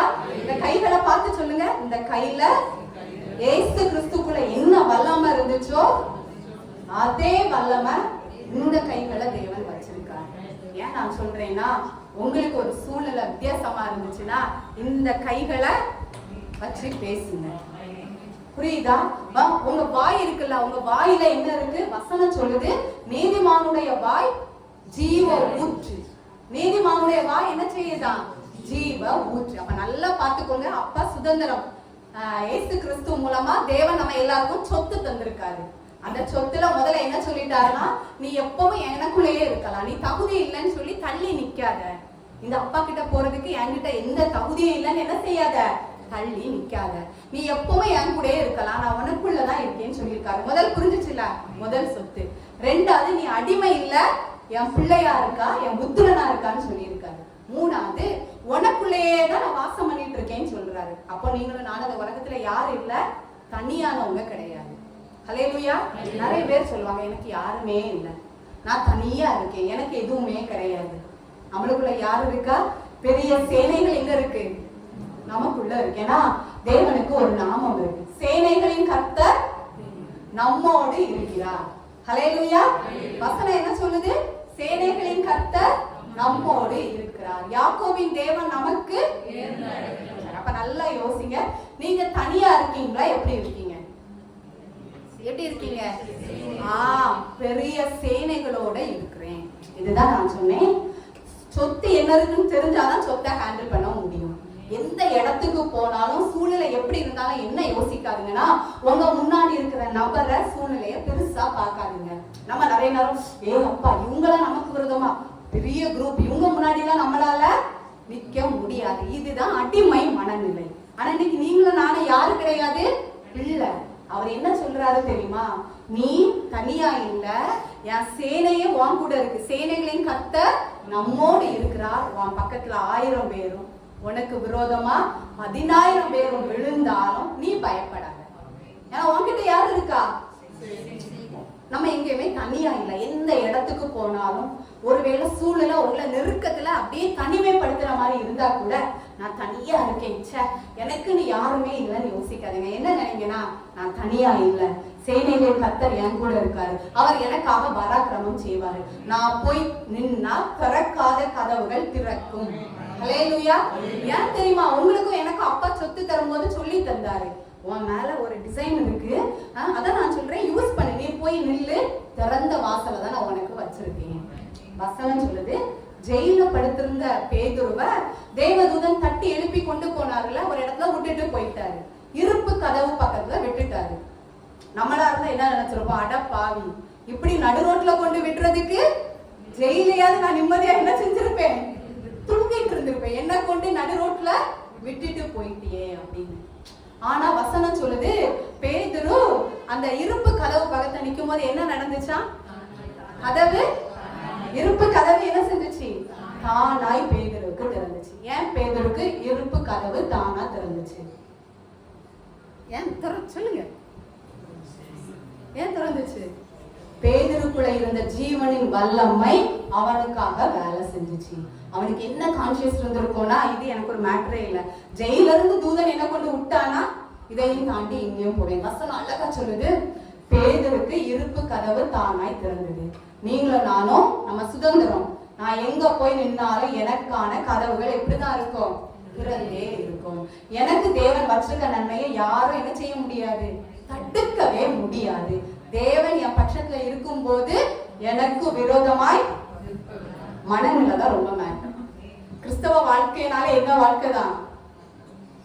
முழங்கால் வாழ்க்கை இல்ல, ஜபமே ஜெயம்ங்கிற வாழ்க்கை இல்லவே இல்லை. நான் இந்த இடத்துலயும் சொல்ல முடியும், என் தேவனை அறியாம பண்ற ஜபம் எல்லாம் அட்ரஸ் இல்லாத லெட்டர் தான். நான் அனுப்புற லெட்டர் யாரு, அவர் எப்படிப்பட்டவன் தெரிஞ்சாதான் என்னால பதில வாங்கவே முடியும். புரியுதா உங்களுக்கு? நீங்க எவ்வளவு நேரம் முழங்கால நின்னாலும் சரி, நான் நல்ல ஜபம் பண்றவா தான். நான் இன்னைக்கும் பல மணிக்கூர் ஜபம் பண்றேன். நான் ஜபத்துக்கு எதிரானவா இல்லை, ஆனா மனநிலை தான் முக்கியம். அடிமை மனநிலை நின்று ஜபம் பண்றதை விட ஆண்டவர் தருவார்னு விசுவாசிச்சு கூலா படுத்து தூங்குறது நல்லது. ஏன்னா அப்பா யாரு, எனக்கு அவர் எப்படி இருக்காரு, எனக்கு என்ன சொத்து, எனக்கு என்ன உரிமை தந்திருக்காருன்னு தெரியும் போது ஈஸியா நம்மளால வாழ்க்கையை என்ன செய்ய முடியும்? ஜெயிக்க முடியும். ஹல்லேலூயா. எல்லாரும் சந்தோஷமா இருக்கீங்களா? நம்ம இன்னைக்கு பார்த்தோம், நீங்க நல்லா யோசித்து பாருங்க, இஸ்ரவேல் புத்திரரோட மனநிலை எப்படி இருந்திருக்கும். எனக்கு ரொம்ப எது பிடிச்சிச்சுன்னா, அவங்கள பார்த்து பார்வோன் சேனை மிரண்டு போயிருக்கும். நீங்க நல்லா யோசிங்க, முன்னாடி செங்கடல் இருக்கு, நடுவுல இஸ்ரவேல் புத்திரர், பின்னாடி பார்வோன் சேனை. முதல்ல என்ன நினைச்சிருப்பான் தெரியுமா? வசம்மா எனக்கு அடிமைக்கு தந்துட்டு போற, யார் கைக்கு விளக்குறவை யாரு? வசம்மா மாட்டிக்கிட்டேன். நிறைய நேரம் நம்மளும் நினைக்கணும், சே தெரியாம போய் இதுல மாட்டிக்கிட்டோமே, எப்படி வெளியே வரேன்னு தெரியல. ஒருவேளை சூழ்நிலை நினைக்கும், பாரு உன் மேல எவ்வளவு பெரிய வியாதியை வச்சிருக்கேன், உன் மேல எவ்வளவு பெரிய தரித்திரத்தை போட்டிருக்கேன், நீ என்கிட்ட மாட்டிக்கிட்டு புலம்ப போறான்னு நினைக்கும். நான் வசனம் சொல்லுது. ஆனா அதுலயும் பாருங்க ஒரு மேட்டர் இருக்கு. மோசே உடனே என்ன செஞ்சான்? ஏன்னா நியாயப்பிரமாணம் அடிமைத்தனத்துக்குரியது. மோசே உடனே என்ன பண்ண? ஆண்டவரே ஆண்டவரே அழுது. ஆண்டவர் சொன்னாரு, மோசே நீ என்கிட்ட முறையிடுறது என்ன? முறையிட்டு ஜெபம் பண்ண வேண்டுமா? என்ன தேவன் சொன்னாரு, கோபமா சொன்னாரு, நீ என்கிட்ட முறையிடுறது என்ன? உன் கையில என்ன இருக்கு? கோல் இருக்கு. நீட்டு அப்படின்னு சொன்னாரு. இன்னைக்கு உங்களுக்கும் எனக்கும் கோலா என்ன இருக்குன்னா, அவருக்கு வார்த்தை நமக்கு கோலும் தடியுமா இருக்கு. ஹல்லேலூயா. உங்களுக்கு புரியுதுல்ல? நமக்கு என்ன சுதந்திரம் இருக்குன்னு. வார்த்தையை வச்சு உலகங்களையே ஜெயிக்கலாம். ஏன்னா நீங்க சொல்லி பாருங்க, வார்த்தை அழியாது. அந்த வார்த்தையை மட்டும் எடுத்து நீங்க உட்கொண்டு பாருங்க. நீங்க எங்கேயும் போக வேண்டாம். உட்கார்ந்த இடத்துல இருப்பீங்க. உங்களை சுத்தி உங்க பாதைகள், உங்க சூழ்நிலைகள், நீங்க உட்கார்ந்த இடத்துல இருந்து ஆராதிப்பீங்க. உங்க வியாதி எங்க போச்சுன்னு தெரியாது. ஆக்சுவலா மெடிக்கல் படி இந்த பைல்ஸ் வியாதினா என்ன சொல்லுவாங்க? அந்த வியாதி குணமாகுமா? குணமாகாதா? குணமாகாது. காலத்துக்கும் பைல்ஸ் கூடயே டிராவல் பண்ணிட்டு இருக்கோம். நம்ம காரமா சாப்பிடக்கூடாது, உடம்பு ஹீட் ஆகாம பார்த்துக்கணும். எனக்கு ஒரு 3 வருஷத்துக்கு முன்னாடி பைல்ஸ் இருக்கதா சொன்னாங்க. நான் ஹாஸ்பிட்டல்ல கூட அட்மிட் ஆயிருந்தேன், பெயின் எல்லாம் தாங்க முடியாம. இப்போ எனக்கு என்னெல்லாம் சொன்னாங்கன்னா, சிக்கன் சாப்பிடவே கூடாது, ரொம்ப டிராவல் பண்ணக்கூடாது, உடம்பு ஹீட் ஆகாம லைஃப் லாங் பார்த்துக்கணும். இன்னைக்கு நீங்க என்ன நினைச்சாலும் சரி, பைல்ஸோட வேதனை இல்ல, பைல்ஸை என் உடம்புல தேடினாலும் கிடைக்கல. ஹல்லேலூயா. ஏன்னா நான் எதை பிலீவ் பண்ணேன்னா, எந்த சுதந்திரத்தை எடுத்துக்கிட்டேன் தெரியுமா? நான் சொல்லியிருக்கேன், அப்பா நிறைய சொத்து தந்திருக்காரு. சொத்து எங்க இருக்குன்னு தெரிஞ்சாதான் சொத்தை நம்மளால என்ன செய்ய முடியும்? அனுபவிக்க முடியும். இல்லைன்னா யாரோ ஒருத்தங்க பைல்ஸ், சுகர், இருமல், பல வருஷ பிரச்சனைன்னு நம்ம உடம்ப ஆக்கிரமிப்பாங்க. நம்ம சுதந்திரத்தை தரும்போது அப்பா சொன்னாரு, இதை நான் உனக்கு விடுதலையா தந்துட்டேன், இதை யாரும் உள்ள ஆக்கிரமிக்க முடியாது. ஏன்னா இது உன் கையில இருக்கிறது வரை நான் இதை சுற்றி அக்கினியின் மதிலா வேலி அடைப்பேன். இதுக்காக நான் தேவ தூதர்களை வச்சிருக்கேன். அப்பா சொத்து தரும்போது எப்படிதான் சொல்லி தந்தாரு? உன்னை சுற்றி, உன் இடத்தை சுற்றி அக்கினியின் மதிலா வேலி இருக்கு. யாராவது உன் கேம்பஸ தொடணும்னு வந்தாங்கன்னா என்ன ஆயிரும்? உன் சொத்தை தொடல, நான் உனக்கு தந்த என் கண்ணை தொட்ட மாதிரி உனக்கு விரோதமா ஒருத்தையும் கூட உள்ள வர முடியாது. இமேஜின், கற்பனை பண்ணி பாக்குறீங்களா? உங்களுக்கு ஆண்டவர் ஒரு இடத்தை தாராரு, சுத்தி கரண்ட் எல்லாம் வேலி அடைச்சு வச்சிருக்காரு, நம்ம கண்ணுக்கு தெரியாம தேவதூதர்கள் பாதுகாக்க வச்சிருக்காரு. தரும்போது சொல்றாரு, எல்லாம் உனக்குதான், அனுபவி. அங்க சுகம் இருக்கு. ஒரு போர்ஷன் ஃபுல்லா தென்னை மரம் அப்படி வைப்போம்ல, ஒரு மாமரம், அதே மாதிரி இது முழுக்க சுகம்தான். இந்த இடத்துக்குள்ள நீ போனானா செழிப்பா இருக்கும், இந்த இடத்துக்குள்ள போனானா சமாதானமா இருக்கும், இன்னொரு இடம் முழுக்க சந்தோஷம், இன்னொரு இடம் ஃபுல்லா நீதான் ஆளுகை செய்வா. உங்களுக்கு புரியுதா? இப்படி என்னென்ன ஆசீர்வாதங்கள் உண்டோ எல்லாத்தையும் தந்து உனக்காக நீ வச்சுக்க. இதை ஒருத்தனை என்ன செய்ய முடியாது, ஓ அனுமதி இல்லாம சொல்லி தந்தாரு. ஏன்னா அவர் யாரு கிடையாதுன்னா, கீ கொடுத்து நம்மளை இயக்குவிக்கிற மிஷினா வாழ வைக்காதனால சொல்லி கொடுத்தாரு. ஓ அனுமதி இல்லாம ஒருத்தனவோ எல்லைக்குள்ள வர முடியாது. நம்ம முதல்ல நல்லாதான் இருந்தோம், பிறகு நம்மளை சுத்தி பெருசா இருக்குங்கிறதுல கொஞ்சம் சரி வந்துட்டு போட்டேன்னு விட்டதுதான் எது? சுகர், பிரஷர், வலி, அலர்ஜி. நான் ரொம்ப வருஷமா என்ன காரணம் சொல்லிட்டு இருப்பேன்னா, இங்க இருக்க அனைவருக்கு தெரியும், சோனியானாலே என்ன அடையாளமா தான் இருக்கும், இருமிட்டே. இப்படி ஒரு இருமலை என்னையும் பிரிக்க முடியாது. நான் அதுக்கு ஒரு ரீசன் வச்சிருந்தேன். டெலிவரி சமயம் எனக்கு இந்த வீசிங் வந்ததுனால அந்த இன்ஜெக்ஷன் எனக்கு பிடிக்காம இருந்துச்சு. எனக்கு அலர்ஜி உண்டு, எப்பவுமே டஸ்ட் அலர்ஜி, அது அலர்ஜி, இது அலர்ஜி, எல்லா அலர்ஜியும். இன்னைக்கு எல்லாம் எங்க போச்சுன்னு தெரியல. ஏன் தெரியுமா? அன்னைக்கு என் சொத்துக்குள்ள உள்ள ஒரு நாய் வரும்போது, சரி சரி தெரு நாய் தான் உள்ள வரட்டுன்னு விட்டுட்டேன். உள்ள வந்த தெரு நாய் என்ன செஞ்சு போச்சுட்டு அங்கங்க அசிங்கம் பண்ணி போட்டுச்சு. திடீர்னு ஒரு மாடு உள்ள வந்துச்சு. மாடு தானே லாஸ், தரித்திரம் வரும்போது மாடு தானே உள்ள வரட்டுன்னு சொன்ன உடனே மாடு என்ன பண்ணுச்சு, கேட்டை திறந்து உள்ள விட்டுட்டாலேன்னு காய்ச்சிட்டு இருந்த 4 மரம், உங்களுக்கு புரியுதுல, தரித்திரம் வெறுமையில மரம் நின்னுச்சு, காய்க்காம இருந்துச்சுன்னா சரி ரொம்ப லாஸ் ஆகி போச்சு. தரித்திரம் உள்ள விட்டா, நம்ம உள்ள விட்டா மாடு என்ன செய்யும், முதல்ல இலைய சாப்பிடும், பழத்தை சாப்பிடும், அப்புறம் என்ன செஞ்சிடும், மரத்தையே காலி பண்ணிடும். அப்பா தரும்போது என்ன சொன்னாருன்னா, என்னைக்குமே ஃப்ரூட்ஃபுல்லா தான் இருக்கும், ஆனா ஓ அனுமதி இல்லாம எதுவும் உள்ள வர முடியாதுன்னு சொன்னாரு. நான் என்ன செஞ்சுட்டேன், உள்ள வந்தத வேற ஒண்ணுமே செய்யண்டா, ஏய் போ என் காம்பவுண்ட் விட்டு வெளியே, எங்க அப்பா எனக்கு தந்த வேசு நாமத்தினால ஒரே ஒரு வார்த்தை, வாயால கூட சொல்லியிருக்க வேண்டாம், என் இருதயத்துல. அது எப்படி நம்ம காம்பவுண்டுக்குள்ள வியாதி வரலாம், நம்ம காம்பவுண்டுக்குள்ள இது எப்படி எம்டினஸ் வரலாம் அப்படின்னு என் கான்சியஸ்ல எடுத்து வர முடியாத. அப்பா இப்படி என்ன வைக்கவே இல்லையே, இப்படி நான் சிந்திச்சாலே வந்திருக்க எல்லாம் என்ன செஞ்சிருக்கோம், பயந்து ஓடி இருக்கும். நான் இடம் கொடுத்தேன். எப்படி இடம் கொடுத்தேன் உங்களுக்கு புரியுதில்ல? நம்ம இடம் கொடுத்தா சரி தெரு நாய் தானே, பாவம் ஒரு மாடு தானே, ரொம்ப வருஷமா அது என்ன செஞ்சுட்டு இருக்கு, எங்க குடும்பத்துல வந்து வந்து போயிட்டு இருக்குன்னு நம்ம இடம் விடுறதுனாலதான் நம்ம நிறைய நேரம் என்ன சொல்றோம்னா ரொம்ப லாஸ், ரொம்ப நஷ்டம், தரித்திரம், கடன், இதெல்லாம் உங்களுக்கும் எனக்கும் அப்பா என்ன செய்யவே இல்லை. அப்பா சொன்னாரு, நம்ம மேல ரொம்ப ஆசாசியா இருந்தாரு, அப்பா ரொம்ப எதிர்பார்த்தாரு, என் கையில தரும்போது என்னை ஹக் பண்ணி சொன்னாரு, நீ எப்படி இருப்பா தெரியுமா, கடன் கொடுப்பா, நீ வாங்கவே மாட்டா. ஆனா எங்க அப்பா என்ன அவரை மாதிரியே பார்த்தாரு. ஆனா நமக்கு நிறைய நேரம் என்ன தெரியல, பிரிச்சுட்டு போயிருக்கோம். தந்த சொத்தை அப்பா எல்லாம் எனக்கு கீழ்படுறது, சரி சரி அவனாவது மனம் போல செலவழிச்சு அழைச்சு போட்டான், நம்ம எல்லாத்தையும் வாங்கி ஒரு இடத்துல வச்சுட்டு நல்லா கிடந்து தூங்கிட்டு இருக்கோம், எல்லாத்தையும் மேய்ஞ்சி போட்டுட்டு போயிடுது. ஹல்லேலூயா. நல்லதங்க வந்திருக்கவங்க எல்லாரையும் நான் திரும்ப திரும்ப சொல்றேன், நீங்களும் நானும் இந்த உலகத்தின் மேல அதிகாரம் உடையவர்கள். நம்ம தான் சுதந்திரவாளி. ஒரு நல்ல சுதந்திரவாளியால தான் எல்லாத்தையும் சுதந்திரிக்க முடியும். எப்போ எனக்கு அறிவு வந்து இயேசுவின் நாமத்தினால வெளியே போ நாயின்னு சொல்லி அடிச்சு விரட்டுறோனோ, தெருநா என்ன பார்த்து என்ன செஞ்சிடும், அன்னைக்கு என்னால என்ன செய்ய முடியும், உள்ள இருக்க அசிங்கத்தை கிளீன் பண்ணி என் தோட்டத்தை நீட்டா வைக்க முடியும். ஐயோ இந்த மாடு வந்து மரத்தெல்லாம் முடிச்சுட்டா, எல்லாத்தையும் ஆற வச்சு டிஸ்போஸ் பண்ணி புதுசா அப்பா தந்த சுதந்திரம் வச்சா வளரும்னு நான் புதுசா எடுத்து வேலை பார்த்தேன்னா, ஒரு மரம் போறதுக்கு பதில் 10 மரமா வளர வைக்கக்கூடிய வல்லமை எங்க இருக்கு, என் தோட்டத்துக்குள்ள இருக்கு. அதுதான் இங்க வந்திருக்கு. எல்லாரும் பார்த்துன்னு சொல்றேன், இன்னைக்கே ரட்சணிய நாள். என்னைக்கு அற்புதம் நடக்கும், எப்ப என் சூழலை மாறும், அது யார் கையில தான் இருக்கு. தேவன் ஏதோ தரன்னு ஒரு வல்லமை வரும், நம்ம இருக்க இடம் வெளிச்சமா மாறும், நம்ம அப்படி பிரசனத்துல உழுவோம், வாழ்க்கை மாறும்னு எதிர்பார்க்காதீங்க. என்னைக்கு மாறும்னா உங்க எல்லார் கையிலையும், நம்ம எல்லார் கையிலையும் சாவியை தந்துட்டாரு.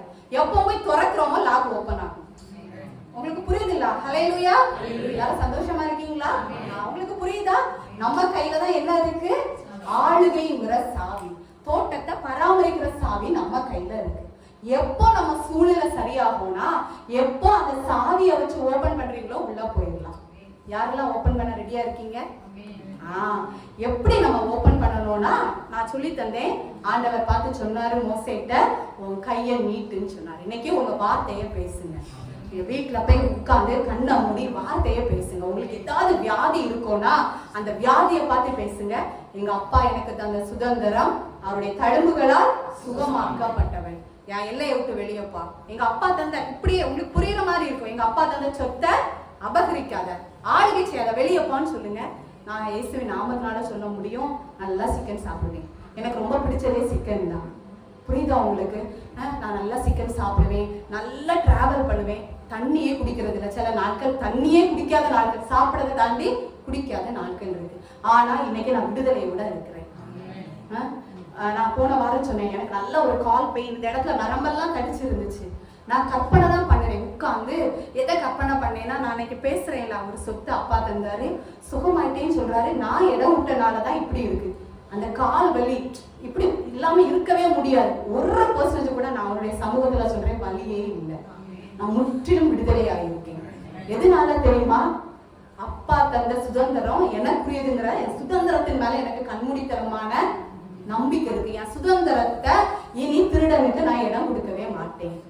நிறைய நேரம் எனக்கு ஒரு பிரச்சனை இருக்கும், நான் வெளியே காணிக்கவே மாட்டேன், என் மனசுல ரொம்ப யோசிச்சுட்டே இருப்பேன்.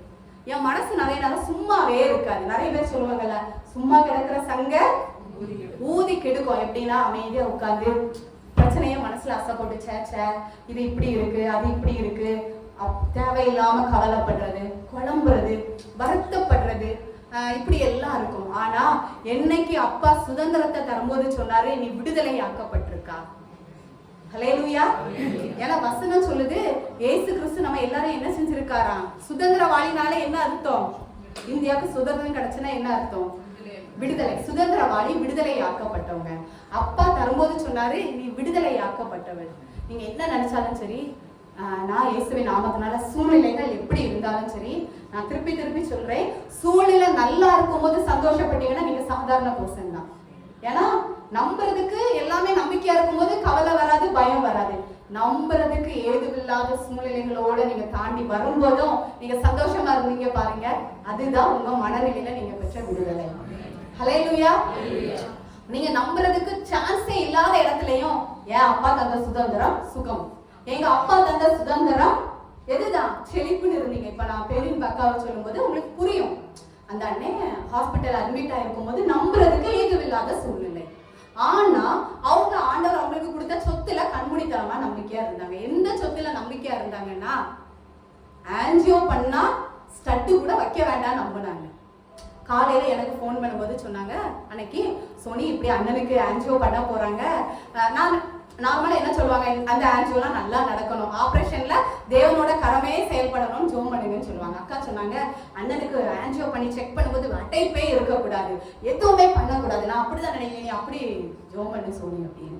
அப்போ சொன்னாங்க, உள்ள போய் உங்களுக்கு அடைப்பும் இல்லை ஒண்ணும் இல்லை, ஏசி நாமத்தினால நான் எல்லாத்தையும் கேன்சல் பண்ணிட்டேன். அக்கா உள்ள போய் என்ன செஞ்சுட்டாங்க? இதுதான் நம்ம மேல வச்ச டிசைன். நமக்கு அப்பா தந்த சொத்தை திருத்த வேண்டியதும், மரத்தை நட வேண்டியதும், அழகுபடுத்த வேண்டியதும், அசிங்கத்தை புடுங்க வேண்டியதும் யார் கையில தான் இருக்கு? அடுத்தவே உள்ள வந்து நம்ம தோட்டத்தை வேலை பார்க்க இடம் கொடுக்கவே கூடாது. அடுத்த நாள் ஃபோன் பண்ணாங்க, ஆன்ஜியோ பண்ணி பார்த்தாங்க, ஆன்ஜியோ இது பண்ணவே இல்லை, அந்த ஸ்டட் எதுவுமே உள்ள வைக்கவே இல்லை. யோசித்து பாருங்க, ஜீவனோட தேவன் கொண்டு வந்திருக்கிறார். ஹல்லேலூயா. அதான் சொல்றேன், சுதந்திரம் முக்கியமானது. எங்க அதிகாரம் இருக்கோ அங்கதான் ஆளுமை இருக்கும், எங்க ஆளுமை இருக்கோ அங்கதான் அதிகாரம் இருக்கும். ஆளுமையும் அதிகாரமும் எனக்குள்ள இருந்துன்னா நான் எப்படி இருக்க மாட்டேன்? அழுதுட்டு இருக்க மாட்டேன், பயந்து போய் ஐயோ என்ன பண்றது நான் இருக்க மாட்டேன், படுத்து கிடந்து என்னடா அப்படின்னு கவலையோடு திங்க் பண்ண மாட்டேன்.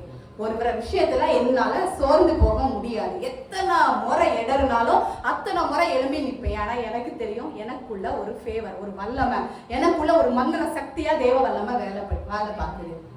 அது நான் இடம் கொடுக்காம எதுவும் என்ன தொடாது. உன் தலையில இருந்து ஒரு முடி உழுதா இல்லையா? காலையில எல்லாரும் தலை சீவிட்டு வந்தீங்களா? அப்படி வந்துட்டீங்களா? ஒரு சிலர் அப்படி வந்திருக்கீங்க. இல்ல சரி, தலை சீவிட்டு வந்தவங்களுக்கு எல்லாம் தெரியும் தலையில எத்தனை முடி விழுந்துச்சு. நிறைய விழுந்துச்சு. சரி, நிறைய கீழே விழுந்திருக்கோம்ல, அதை எடுத்து கவுண்ட் பண்ணி பார்த்தா பார்க்க முடியுமா? ஒருவேளை நம்ம கீழே, இப்ப எக்ஸாம்பிளுக்கு நான் இங்க இருந்து சீவரேன், 5 முடி என் கண்ணுக்கு தெரியுது, 5 முடி விழுந்திருக்குன்னு நினைச்சு ஃபேனை போடுவேன். திடீர்னு காத்துல 10 முடி வந்து நிற்கும். புரியுதா? எத்தனை முடி தலையில இருந்து விழுந்துன்னு என் முடிதான், நான் தான் சீவனேன், என் முடிதான் கீழே விழுது. எத்தனை விழுந்துன்னு தெரியாது. ஆனா வசனம் சொல்லுது, உங்க தலையில் உள்ள முடியெல்லாம் எண்ணப்பட்டிருக்குது. யாராவது உங்க பிள்ளைங்க தலையில இருக்க முடிய எங்க இருக்கீங்களா? பிள்ளைங்கன்னா ரொம்ப பெஸ்ட், என் பிள்ளைக்காக தான் வாழ்றேன்னு நினைக்கிறோம், எனக்கெல்லாம் எண்ணவே முடியாது. நம்ம யாருமே என்ன முடியாது. ஏன் தெரியுமா? அதுதான். ஆனா வசனம் சொல்லுது, நம்ம தலையில இருக்கிற முடியெல்லாம் எண்ணி இருக்காரு, எண்ணிட்டு ஒரு அதிகாரத்தை வச்சிருக்காரு. என் பிள்ளைக்கு தலையில இருந்து ஒரு முடி விழணும்னா அவர் அறிவில்லாம ஒரு முடி கூட விழாது. நம்மளை பார்த்து சொல்றாரு, ஒன்ன ஒருத்தையும் தொட முடியும்னா முதல்ல யாரதான் தொடணும்? ஒன்ன தொடரவே நீங்க நினைக்காதீங்க, என்ன வந்து இப்படி சாச்சிட்டாங்களே, எனக்கு விரோதமா இப்படி எல்லாம் பிரச்சனை எழுந்திருப்பீங்கன்னு. உங்களை தொடல, அவரை தொட்டிருக்கு. அதனாலதான் அவர் சொன்னாரு, நீ பழி வாங்காத, நானே உனக்காக யுத்தம் பண்ணுவேன். நம்ம எதை பழி வாங்கணும்னா, வியாதிகளையும் தரித்திரத்தையும் போராட்டத்தையும் தான் பழி வாங்கணும். எப்படி பழி வாங்கணும்னா, ஆண்டவர் சொன்னாரு, உன் கோலை நீட்டு. கோலை நீட்டுனா 2ஆ பிளந்துச்சு. வசனம் சொல்லுது, இஸ்ரவேல் மக்கள் கடந்து போனாங்க, பின்னாடி வரலாம் நினைச்சான், என்ன செஞ்சுட்டான்? மூழ்கி போயிட்டான். எனக்கு அதுல ரொம்ப வர்ஷிப்ல பிடிச்சது என்ன தெரியுமா? அவங்க வந்து இஸ்ரவேல் மக்களை மாத்தி பிரமிச்சு மிரண்டிருப்பாங்க. என்ன நினைச்சிருப்பாங்க? பின்னாடி போக நினைச்சதுக்கு முன்னாடி, யாருடா இவன் கைய நீட்டுறா, கடல் 2ஆ, உங்களுக்கு இமேஜின் பண்ணி, கைய நீட்டுறா, கடல் 2ஆ வழங்கி போகுது, இவன் யாரா இருப்பான்? இங்க உட்கார்ந்து வைக்கலா இருக்கு, செங்கல் செஞ்சுட்டு இருந்தான், இப்ப அவன் யாரா இருக்கான்? அசூர பலத்தோடி தேவர். அப்படித்தானே இருக்கும். அவன் கடல் 2ஆ குவியலா நின்றுட்டு இருக்கு, 2 சைடும் ஜலம் குவியலா, வெட்டாந்தரையில நடந்து போகும்போது பார்வோன் சேனை மிரண்டு பார்த்திருப்பாங்க. இன்னைக்கு உங்களையும் என்னையும், இத்தனை வருஷம் உங்களையும் என்னையும் ஆளுகை செய்த வியாதி, தரித்திரம், பாவ எண்ணங்கள், சாப உணர்வுகள், விழுந்து போன மனநிலையில எல்லாம் நம்மளை பார்த்து மிரளுக்குள்ள நேரம் வந்துச்சு. என் சிறையிருப்பின் நாட்கள் முடிந்து போனது. எப்படி முடிய போகுதுன்னா, நான் தேவனுடைய பிள்ளையா இருக்கேன், எனக்குள்ள அவருடைய ஜீவன் இருக்கு, நான் பிதாவோடு இணைக்கப்பட்டிருக்கேன், எனக்கு விரோதமா எதுவும் எழும்ப முடியாது, நான் தான் எல்லாத்தையும் ஆளுகை செய்வேன். இயேசுவின் நாமத்தினால எங்க அப்பா எனக்கு தந்த சொத்து, உரிமை, சுகம், எனக்கு தந்தது செழிப்பு, சமாதானம், சந்தோஷம், நித்திய மகிழ்ச்சி. நித்திய மகிழ்ச்சினா ஒரு நாள் குறைஞ்சி போகாது, மகிழ்ச்சி மாறும். நித்திய மகிழ்ச்சினா நித்தியத்துக்கு நமக்கு மகிழ்ச்சி. இதெல்லாம் தந்திருக்காரு. வா மூலமா நிறைய பேர் ஆசீர்வதிக்கப்படணும்னு வச்சிருக்காரு. அதெல்லாம் நம்ம ரெண்டாவது பார்ப்போம். முதலாவது நம்ம கிளியரா இருந்தாதான் நம்ம அடுத்தவங்களை என்ன செய்ய முடியும், கிளியர் பண்ண முடியும். அதனால முதல்ல நம்ம வாழ்க்கையை நம்ம தோட்டத்தை என்ன செஞ்சுட்டு இருக்கோம், நம்ம டிசைன். தேவன் நம்மளை வச்சது நம்ம தோட்டத்தை தூர்வாரதுக்கு இல்ல, நம்ம மூலமா உலகத்தையே தோட்டமா மாத்துறதுக்கு.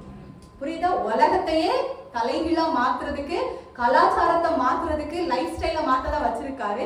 முதல்ல நமக்கு எதை நீட்டா வைக்க தெரியணும், நம்ம தோட்டத்துல இருந்து களைய புடுங்கி நல்லதை நட தெரியணும். அப்ப இன்னைக்கு நீங்க எல்லாம் சொல்ல போறீங்க, இயேசுவின் நாமத்தினால என் தோட்டத்துக்குள்ள எங்க அப்பா தந்ததுக்கு விரோதமா எதுவும் செயல்பட முடியாது.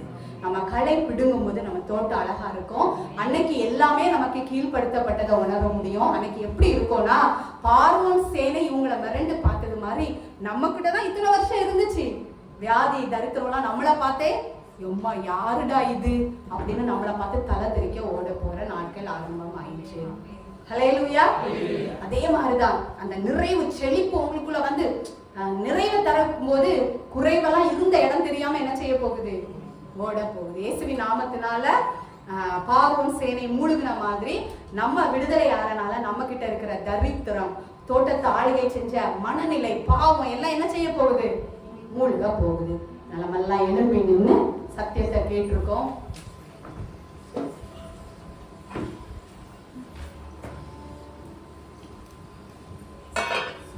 என்ன கான்சியஸோட நம்ம அவரோட பேச போறோம்னா, எல்லாரும் உங்க கண்ணை மூடிக்கோங்க. எல்லாரும் உங்க இருதயத்தை தேவனுக்கு நேரா திருப்பிக்கோங்க. வேற எதையுமே யோசிக்காதுங்க. உங்க பிரச்சனைகள் எல்லாம் நீங்க நல்லா யோசிக்காதுங்க. நான் சொல்லதை மட்டும் யோசிங்க. எல்லாரும் என்ன சொல்ல போறோம்னா, எல்லாரும் உங்க மனசுல சிந்திங்க, நானே சுதந்திரவாளி. அந்த சுதந்திரவாளிங்கிற வார்த்தை உங்களுக்கு புரியாட்டா, நான் தான் தேவனோட வாரிசு, அப்பாவுடைய சொத்துக்கு வாரிசு. பிள்ளை, சின்ன பிள்ளைங்க முதல் எல்லாருமே கண்ண முடியுங்க. ஜெயின், ஏஞ்சல், ஆகாஷ் எல்லாரும் கண்ண மூடுங்க. எல்லா பிள்ளைங்களும் கண்ண மூடிருங்க. எல்லாரும் இருதயத்துக்குள்ள அப்பா அவங்களுக்கு தந்திருக்க சொத்தை அனுபவிக்கிற நேரம் இது. தகப்பன் என்ன சொல்லி இருக்கிறாருன்னா, நான் எல்லாத்தையும் சம்பாதிச்சு வச்சிருக்கேன், அதுல சுகம் இருக்கு, அதுல செழிப்பு இருக்கு, சமாதானம் இருக்கு, உலகத்தையே மாற்றுவா, இந்த பூமியா பரலோக ராஜ்யத்தை மாற்றுறதுக்கு ஒன்னதான் சூஸ் பண்ணியிருக்கேன், இதெல்லாம் உன் பங்கும் உன் சுதந்திரமா இருக்குங்கிற ஆசீர்வாதத்தை, உரிமைய உங்களுக்கும் எனக்கும் தந்திருக்காரு. எல்லாம் கண்ட முடியும். அப்படி ஒரு கற்பனை பண்ணி தான் பாருங்களேன். எத்தனை நாள் பேசிட்டே இருப்போம், ஜெபம்னா பேசுறதுன்னு சொல்லி பேசிட்டே இருக்கும். இப்போ உங்க கண்கள் காண போகுது. ஏன்னா வசனம் சொல்லுது, உங்க கண்கள் காண்றதுனாலும் உங்க காது கேட்கறதுனாலும் அவங்க பாக்கியம் உள்ளது. இப்ப எல்லாரும் கண்ணை மூடி என்ன பண்ண போறீங்கன்னா, தேவன் உங்களுக்கு வச்ச சுதந்திரத்தை இயேசு கிறிஸ்து மூலமா தந்திருக்காரு. எல்லாரும் கற்பனை பண்ண போறீங்க. இயேசு கிறிஸ்து மூலமா உங்க கையில ஒரு டாக்குமெண்ட் கொண்டு தரதை எல்லாரும் பார்க்க போறீங்க. எல்லாரும் இமேஜின், கற்பனை பண்ணி பாருங்க. இயேசு கிறிஸ்து பிதா வச்ச ஒரு பெரிய சொத்து பத்திரத்தை கொண்டு உங்க கையில தாராங்க. எல்லாரும் கண்ணை மூடி அந்த சொத்து பத்திரத்தை வாங்குங்க. எல்லாரும் வாங்கிட்டீங்களா? உங்க கையில ஒரு தர பத்திரத்தை வாங்கிட்டீங்களா? கற்பனை பண்ணுங்க. எல்லாரும் வாங்கிட்டீங்கன்னா அதை துறக்குறீங்க. அதுல எல்லா டீட்டெயிலும் இருக்கு. நீதான் தலை. எல்லாம் வாயை திறந்து சொல்லுங்க, நான் தான் தலையா இருக்கேன். அவர் சொல்லியிருக்காரு, எல்லாமே உனக்கு கீழாதான் இருக்கு, எதுவுமே இனிமேல் உன்னை ஆளுகை செய்ய முடியாது, எதுவுமே இனி உன்னை ஏமாத்த முடியாது, எதுவுமே இனி உன் கையில இருந்து அபகரிக்க முடியாது. அவர் சொல்லி இருக்கிறாரு, நானே உனக்கு அக்கினியின் மதிலா இருக்கிறேன். காம்பவுண்டு சவறு நீ கெட்ட வேண்டாம், நானே உனக்கு காம்பவுண்டு சவரா இருக்கேன். உன் எல்லைகள் எல்லாம் என் நீதியின் சூரியனை வச்சு உனக்கு காவலா இருக்கேன். எல்லாரும் ஒரு தோட்டத்தை பாருங்க. எல்லாரும் கற்பனை பண்ணுங்க. ஒரு அழகான தோட்டத்தை கற்பனை பண்ணிக்கோங்க. அதை சுற்றி அழகா காம்பவுண்டு போட்டிருக்கு. உங்க கண்ணுக்கு தெரியல, தேவ தூதர்கள் இறங்கி, அதுதான் ஒரு குடும்பம், தேவ தூதர்கள் இறங்கி பாதுகாக்கிறாங்க. அவர் அந்த சொத்தை தரும்போது அதுல எழுதி இருக்காரு, இது நான் கொடுக்கிற சொத்தா இருக்கிறதுனால இங்க சத்துரு உள்ள போகவோ உள்ள குடி புகுந்து அழிக்கவோ முடியாது. எல்லாம் வாயை திறந்து சொல்லுங்க, என் சொத்து, நான் வாரிசு, எங்க அப்பா அதுல சில உரிமையை எழுதி இருக்காரு. என்ன டீட்டெயில் எழுதி இருக்காருன்னா, சத்துரு உள்ள புகுந்து வேலை செய்ய முடியாது, அழுகையும் கூக்குரலும் எல்லையில கேட்கப்படாது. ஆண்டவர் அதுல எழுதியிருக்காரு. எல்லாரும் அப்படி இமேஜின் பண்ணுங்க. உங்க கையில இருக்க பத்திரத்தை பிரட்டி பாக்குறீங்க. ஒவ்வொரு பக்கமா சின்ன பிள்ளைங்க முதல் எல்லாரும் அந்த பக்கத்தை எழுதியிருக்கு. இனிமேல் உன் குடும்பத்துல உன் எல்லையில அழுகையும் கூக்குரலும் கேட்கப்படாது. உன் பிள்ளைகளுடைய சமாதானம் உனக்கு பெருசா இருக்கும். அதுல அவர் எழுதியிருக்காரு, நீ விருதா உழைக்கவே மாட்டா. நீ உழைக்கிறத தேசத்துக்கே ஆசீர்வாதமா இருப்பா. நீ அநேகருக்கு கொடுக்கிற மாதிரி நீங்க இமேஜின் பண்ணுங்க. நீங்க அநேகருக்கு கொடுக்குறீங்க. உங்ககிட்ட இருந்து நிறைவு வழிந்தோடுது. சும்மா வீட கார மட்டும் பார்க்காதுங்க. அநேகருக்கு இல்லாதவைகளுக்கு நீங்க இருக்கிறவங்களா இருக்கிறீங்க. எல்லாம் இமேஜின் பண்ணுங்க. அவர் சொல்றாரு, என் ஜீவனாலே நீ ஆண்டு கொள்ளுவா. வியாதிகள் உன்னை தொட முடியாது. ஏன்னா அதுல அவர் எழுதியிருக்காரு, ஏன் வியாதி தொட முடியாதுன்னா சில சொத்துல டீட்டெயிலா எழுதியிருப்பாங்க. வழிபாதை இங்க இருக்கு, இது இப்படி. அப்படி என்ன எழுதியிருக்காருன்னா, நான் உன் பரிகாரியா இருக்கிறதுனால, உன் வியாதி எல்லாம் சுமந்து தீர்த்ததுனால உன் உடம்புல இனி எந்த வியாதியும் நீ சுமக்க வேண்டியது இல்லை. உன் தோட்டம் விடுதலையான தோட்டம். எல்லாரும் உங்க சரீரத்தை பார்த்து சொல்லுங்க, விடுதலையான தோட்டம். நான் இதையும் சுமக்க மாட்டேன், நான் விடுதலையான தோட்டம். பாருங்க, பல வருஷமா நீங்க சுமக்கிற வியாதிகள் இன்னொரு நிமிஷம் உங்களை விட்டு போவதை பார்க்கணும். வேற உங்க உடம்புல பல வருஷமா நீங்க சுமந்துட்டு இருக்கீங்கன்னா இந்த சுமக்க தேவையே இல்லை. ஏன்னா சுதந்திரவாளிகளுக்கு உரியது. நான் எல்லாரையும் ஆசீர்வதிக்கிறேன். சுதந்திரவாளிகளால மாத்திரம்தான் சுதந்திரிக்க முடியும். ஒருவேளை அந்த பக்கத்துல ஆண்டவர் உங்களுக்காக எழுதியிருக்கிறாரு, நீ ஆசீர்வாதமா இருப்பா. எல்லாம் இமேஜின் பண்ணுங்க.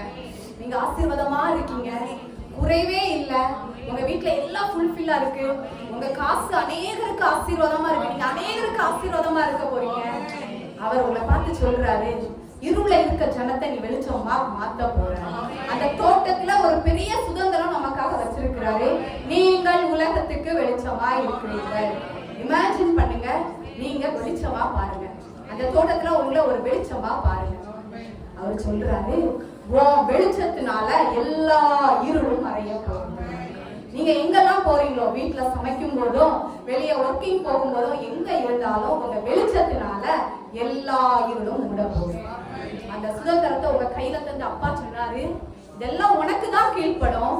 இதெல்லாம் நீ சுதந்திரிச்சுக்க. நீ பிசாசுக்கு எதிர்த்து நில்லு, அவன் உன்னை விட்டு ஓடி போயிடுவான். அவர் சொன்னாரு, உன்னே ஒண்ணு மட்டும் சொன்னாரு, நான் உனக்கு தந்தத நீதான் அனுபவிக்கணும். நான் உனக்கு தந்தத நீதான் அனுபவிக்கணும். அதை நீ யாருக்கும் தொடர்ந்து கொடுக்காத.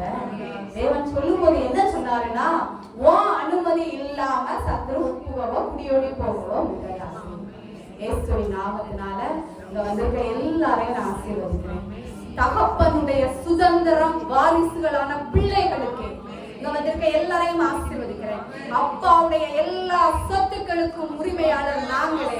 இங்க வந்திருக்க எல்லாரையும் நான் சுதந்திரவாளிகளை ஆசீர்வதிக்கிறேன். இயேசுவின் நாமத்தினால எங்க அப்பா எங்க மேல வச்ச டிசைன்ல ஒன்ன கூட நாங்க தப்பாம அனுபவிப்போம். இயேசு கிறிஸ்து மூலமா எதுக்காக பிடிக்கப்பட்டோமோ அதையே நாங்கள் பிடித்துக் கொள்வோம். எல்லாரும் வாயை திறந்து சொல்லுவோம், இயேசு கிறிஸ்து மூலமா எதற்காக தேவன் எங்களை தெரிந்து கொண்டாரோ அதை தப்பாமல் நிறைவேற்றுவோம். தேசத்துக்கு ஆசீர்வாதமா இருப்போம். நம்ம எல்லாம் வாயை திறந்து சொல்லுவோம், இருள இருக்கிற ஜனங்கள் எங்க மேல இருக்கிற தேவ வெளிச்சத்தில் நடப்பார்கள். நாங்க உலகத்துக்கே வெளிச்சமா இருக்கிறோம். இங்க வந்திருக்க எல்லாரையும் நான் பிளஸ் பண்றேன். இந்த நாள் இவங்க வாழ்க்கையில இருக்கிற இருள் எல்லாம் விலகி போவதற்காக, இவங்க வாழ்க்கையில இருக்கிற பாழாக்குனவன் இவங்க எல்லையை விட்டு வெளியேறுவதற்காக, துஷ்டனே நீ ஒருவரையும் பாழாக்க முடியாது. அவருடைய வார்த்தை சொல்லுகிறது, நீதிமானுடைய வாசஸ்தலத்தை துஷ்டன் பாழாக்கி போட முடியாது. பாழாக்குகிறவன் என் ஜனத்தை விட்டு வெளியேறினதுக்காக நித்தியம் மகிழ்ச்சி உங்க எல்லைகளுக்கு நான் எல்லாரையும் பிளஸ் பண்றேன். தகப்பனே, அந்த எல்லாரோட வார்த்தையில எடுத்து வாழுகிற சமூக வாழ உதவி கிறிஸ்துவ அண்ணனுக்காய் நன்றி. புதுசா வந்திருக்க குடும்பங்களை எல்லாம் நான் ஆசீர்வதிக்கிறேன். இங்க வந்திருக்க எல்லாரும் கர்த்தராலே மீட்கப்பட்டவர்கள். கர்த்தரால் மீட்கப்பட்டவர்களுடைய வாழ்க்கையில சஞ்சலமும் தவிப்பும் ஓடி போகும். நித்திய மகிழ்ச்சி அவர்கள் தலையின் மேல் இருக்கும்னு ஆசீர்வதிக்கிறேன். கையின் பிரயாசங்களை வாக்கிய பண்ணுங்க. இந்த நாள் வந்திருக்கிற எல்லாரையும் ஆசீர்வதிங்க. உங்க நாமம் மகிமைப்படட்டும். இயேசு கிறிஸ்துவின் நாமத்தில் ஜெபிக்கிறோம் நல்ல பிதாவே, ஆமென். என் ஆத்துமாவே கர்த்தரை ஸ்தோத்திரி, என் முழு உள்ளமே அவருடைய பரிசுத்த நாமத்தை ஸ்தோத்திரி. என் ஆத்துமாவே கர்த்தரை ஸ்தோத்திரி, கர்த்தர் செய்த சகல உபகாரங்களையும் மறவாதே. அவர் என்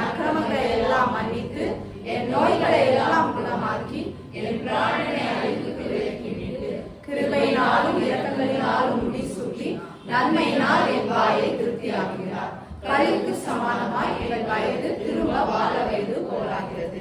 ஆமென். ஆமென்.